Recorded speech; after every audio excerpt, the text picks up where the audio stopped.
Budget ಯಾವತ್ತು sir? ಇವತ್ತು last meeting. Budget sir. Budget date sir? ದಿನಾಂಕ ಸರ್ ಹಬ್ಬ ಆದ್ಮೇಲೆ ಸರ್. Okay sir. ಇದು ಶಾಸಕರು ಫಾರಿನ್ ಟೂರ್ ಕೈಗೊಳ್ತಾ ಇದ್ದಾರೆ ಸರ್. ನ್ಯೂಜಿಲೆಂಡು ಮತ್ತು ಆಸ್ಟ್ರೇಲಿಯಾಕ್ಕೆ ಹೋಗ್ತಾ ಇದ್ದಾರೆ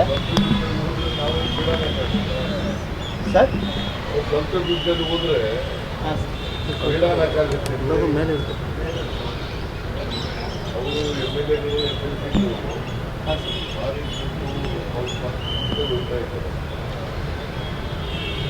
ನಿಮ್ಮ ಗಮನಕ್ಕೆ ಇದೆಯಾ ಸರ್ ಇದು? ಸರ್ ಕಾದು ನೋಡ್ತಾರಂತೆ ಸರ್. ನಿಮ್ಗೆ ಬಿಟ್ಕೊಡ್ತೀರಂತ ಇನ್ನೂ ವಿಶ್ವಾಸ ಇದೆ ಅಂತೆ ಸರ್.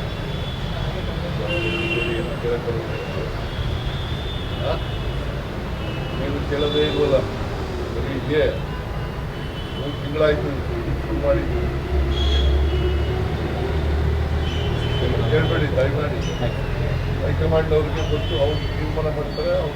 ಅವ್ರ ತೀರ್ಮಾನ ಏನು ಮಾಡ್ತಾರೆ ಅವ್ರ ಜೊತೆ ನಡ್ಕೊಳ್ಳೋದು. ಎಷ್ಟು ಸಾರಿ ಹೇಳೋದು ನಾನು?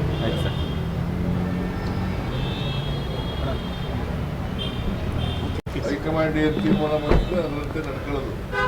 ನಾನು ನಡ್ಕೋಬೇಕು, DK ಶಿವಕುಮಾರ್ ನಡ್ಕೋಬೇಕು. ಹೈಕಮಾಂಡಿಗೆ ಬಿಟ್ಟಿದ್ದು ವಿಚಾರ.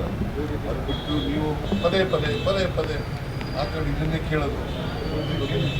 ಏನು ಕೇಳೋದಿಗೆ ಇಲ್ವೋ? ಅಲ್ಲ, ಇವತ್ತು ಮಾತಾಡಿದ್ರು ಸರ್ ಅದಕ್ಕೆ. ಅವ್ರು ಅವ್ರನ್ನೇ ಕೇಳಿ, ಯಾರು ಮಾತಾಡ್ತಾರೋ ಅವ್ರನ್ನೇ ಕೇಳಿ. ನನಗೆ ಯಾಕೆ ಕೇಳೋದು? ನಾನು ಹೈಕಮಾಂಡು ಏನು ಹೇಳ್ತಾರೋ ಅದು ಕೇಳೋದು. Yes sir, thank you. Thank you sir.